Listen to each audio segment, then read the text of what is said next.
Finalmente, o torcedor vascaíno amanheceu com motivos de sobra para sorrir. A segunda-feira chegou com o astral lá em cima depois de uma vitória eletrizante no Caldeirão de São Januário. Um Vasco que não apenas venceu, mas que deu show, emocionou e voltou a conectar o seu povo com aquele sentimento único de orgulho. 4-3 contra o Vitória, de virada, com um gol no último suspiro da partida.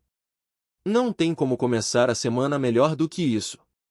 Ainda mais quando o time mostra alma, garra e identidade dentro de campo, justamente aquilo que o torcedor cobra há tanto tempo. A tarde em São Januário começou intensa e logo aos 6 minutos, o português Nuno Moreira abriu o placar de cabeça e incendiou o estádio. Era o início de uma partida que prometia ser inesquecível. A galera mal tinha se ajeitado nas cadeiras e o Vascão já estava na frente. Mas como nada no futebol do Vasco vem fácil, o jogo rapidamente tomou outro rumo. O Vitória empatou aos 26 com Candalapiedra e virou aos 34 com Lucas Alter. Um balde de água fria. O que parecia um domingo tranquilo, virou drama. O Vasco foi pro intervalo perdendo e precisando mudar tudo se quisesse voltar pro jogo. Foi aí que o técnico Fernando Diniz mexeu com ousadia. Tirou o argentino Pablo Vegetti, que vinha mal demais na partida, e lançou o garoto André Gomes. Também sacou Puma Rodrigues e colocou Lucas Piton, alterando a dinâmica do time. E logo no início da segunda etapa, a resposta veio. O cria Ryan, que já vinha pedindo passagem há tempos, empatou o jogo com personalidade. 2-2 e o torcedor voltava a acreditar. Mas como o roteiro era mesmo de novela, aos 23 o Vitória marcou de novo, dessa vez de pênalti. 3-2. E o caldeirão ferveu, mas não desanimou. Aos 25, Lucas Alter, do Vitória, foi expulso, e com um a mais o Vasco partiu com tudo para o ataque. Aos 27, Raul Cáceres deixou tudo igual mais uma vez, incendiando de novo a torcida. O clima era de decisão, cada bola disputada como se fosse a última. E quando o cronômetro já batia 52 minutos do segundo tempo, quando muita gente já achava que o empate seria o resultado final, apareceu o menino GB. Cria da base, pé quente, decisivo. Ele recebeu dentro da área e mandou para o fundo da rede, decretando a vitória épica por 4-3. Explosão em São Januário. Um gol que valeu mais do que 3 pontos. Valeu moral, confiança, esperança e, acima de tudo, pertencimento. Com o resultado, o Vasco subiu para a 11ª colocação com 33 pontos, abrindo 8 de vantagem em relação ao próprio Vitória, que ainda está na zona de rebaixamento com 25. A distância pro G6, neste momento, é de 10 pontos. Ou seja, o Vasco está exatamente no meio do caminho.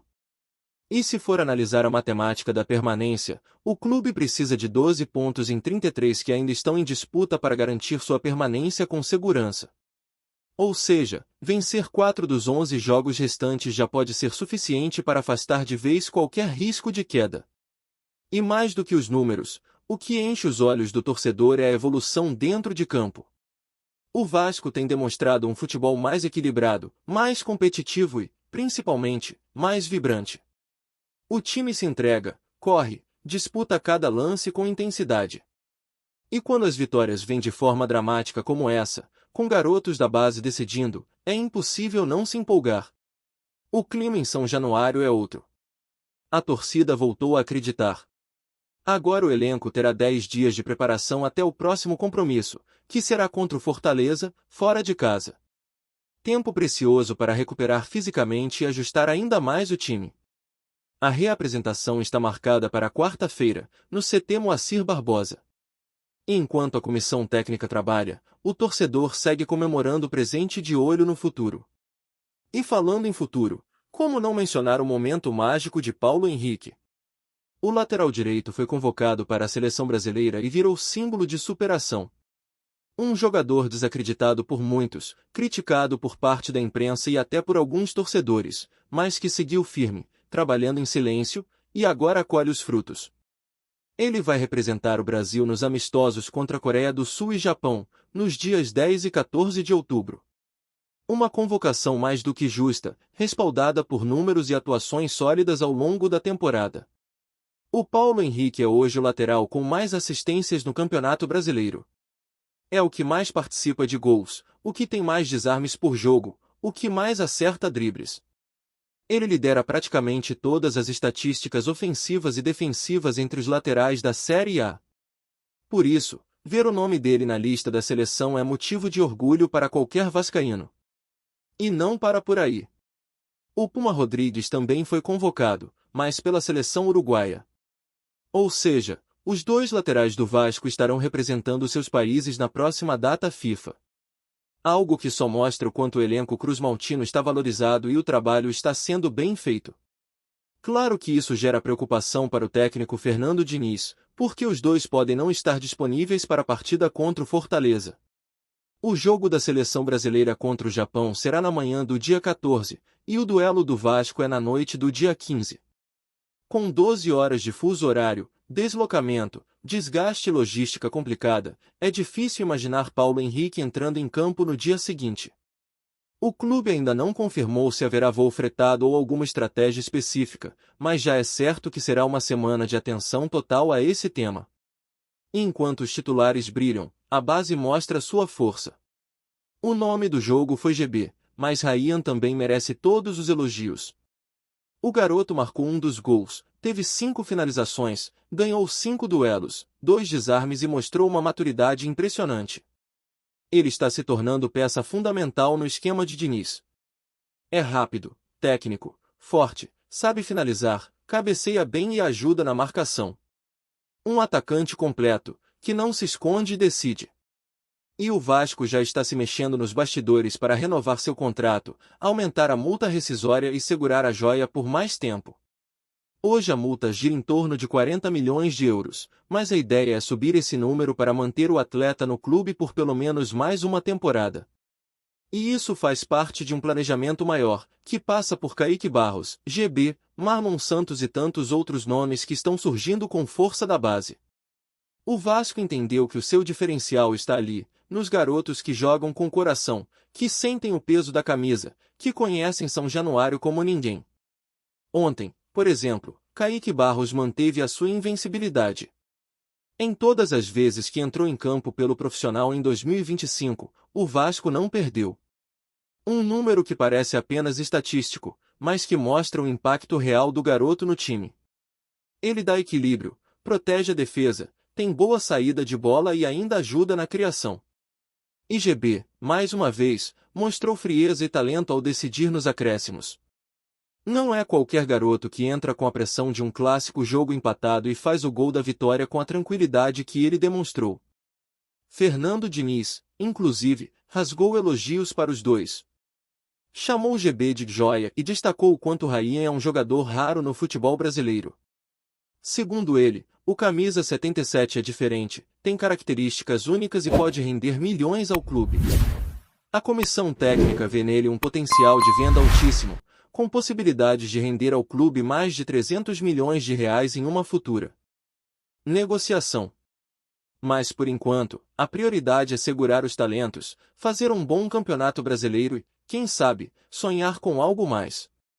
O sentimento que ficou depois do apito final em São Januário foi aquele que há muito tempo o torcedor esperava sentir, de pertencimento, de orgulho, de ver em campo um time que realmente representa a camisa pesada do Vasco da Gama. Porque quando se olha para o que foi o segundo tempo diante do Vitória, não dá para não se empolgar. É o tipo de jogo que muda o ambiente, que eleva a confiança do elenco, da comissão técnica e, principalmente, da torcida. É o tipo de virada que faz o vascaíno bater no peito e dizer, agora sim, estamos no caminho certo. E é justamente isso que tem se desenhado nos últimos jogos. Um Vasco mais consistente, mais vibrante, mais determinado. A verdade é que esse elenco está começando a encontrar sua identidade. Diniz parece ter encontrado o equilíbrio entre juventude e experiência, entre o improviso dos garotos da base e a solidez dos mais rodados. E esse equilíbrio tem feito toda a diferença dentro de campo. Os meninos da base entram com coragem, com fome de bola, e os mais experientes seguram a bronca quando o jogo aperta. É uma mistura que o Vasco buscava há anos e que finalmente começa a dar certo. E quando isso acontece, o impacto vai além dos resultados. O torcedor se reencontra com o clube, a atmosfera em São Januário se transforma, e tudo passa a conspirar a favor. O reflexo disso está também na tabela. A 11ª colocação pode até parecer modesta, mas considerando que era a situação do Vasco meses atrás, é um salto gigantesco. O time chegou a figurar entre os últimos colocados, com atuações apáticas e sem perspectiva. Hoje, são 3 vitórias seguidas em casa, atuações convincentes, crescimento visível de desempenho e um ambiente muito mais leve. O elenco sabe que o primeiro objetivo é se livrar do rebaixamento, mas ao mesmo tempo começa a olhar para cima com outro tipo de ambição. Ninguém fala em Libertadores abertamente, mas internamente já se respira outro ar. E isso passa muito pela confiança que Diniz tem dado aos jogadores.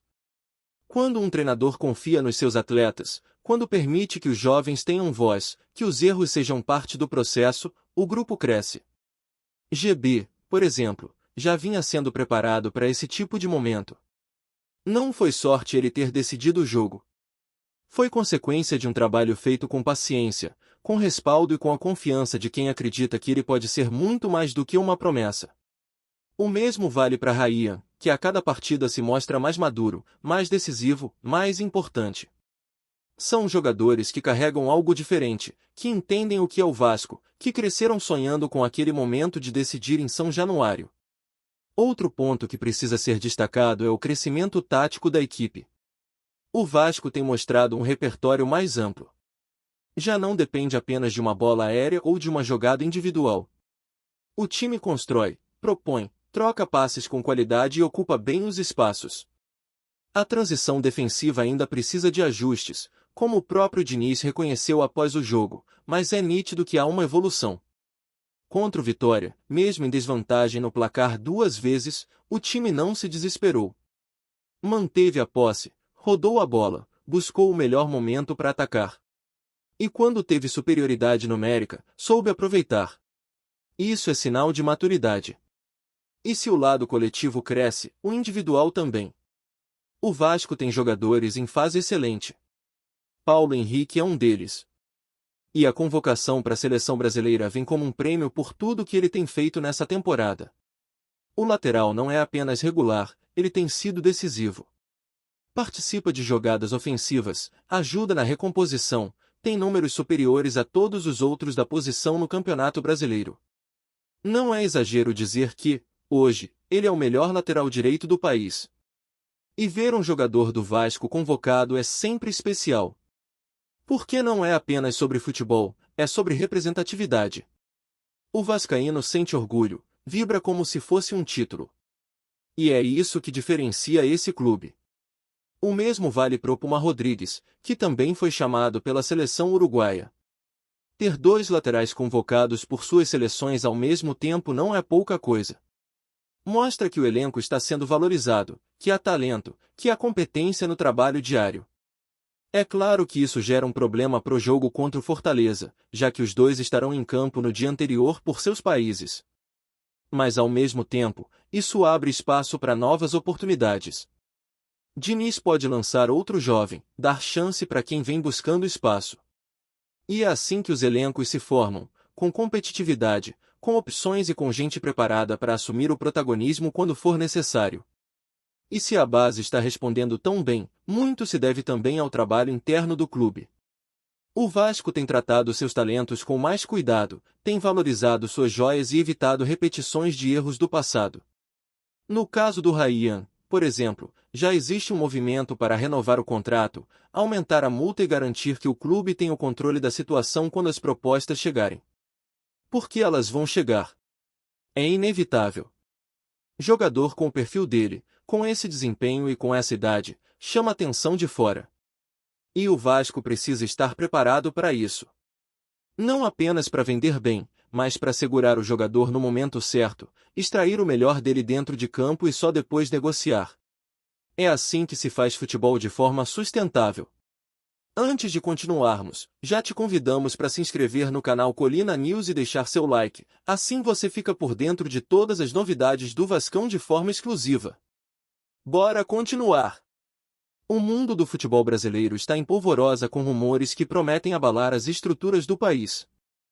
Fontes não oficiais dão conta de que a Crefisa, gigante patrocinadora que há anos está colada ao Palmeiras, estaria prestes a dar um passo gigantesco, deixar o Verdão e comprar o Vasco da Gama.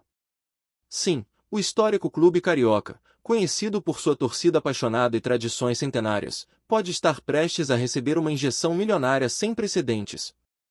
A relação entre Crefisa e Palmeiras sempre foi simbiótica.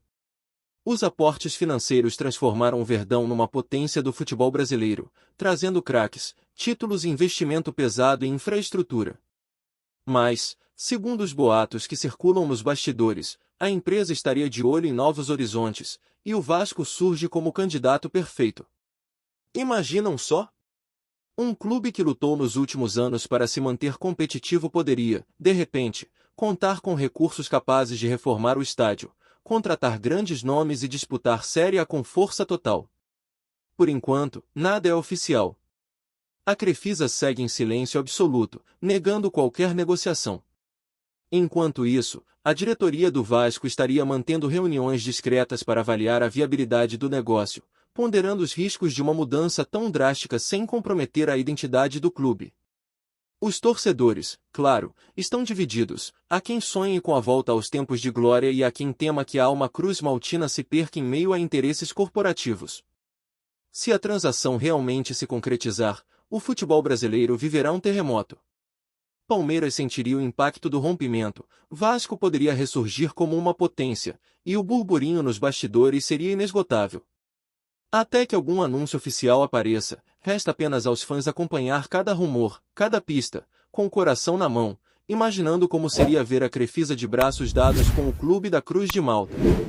Trazemos notícias atualizadas do Vasco todos os dias. Inscreva-se no nosso canal e dê um like para continuar recebendo notícias exclusivas. Compartilhe também a sua opinião sobre essa notícia nos comentários, isso é muito importante para o Vasco da Gama. Até o próximo vídeo.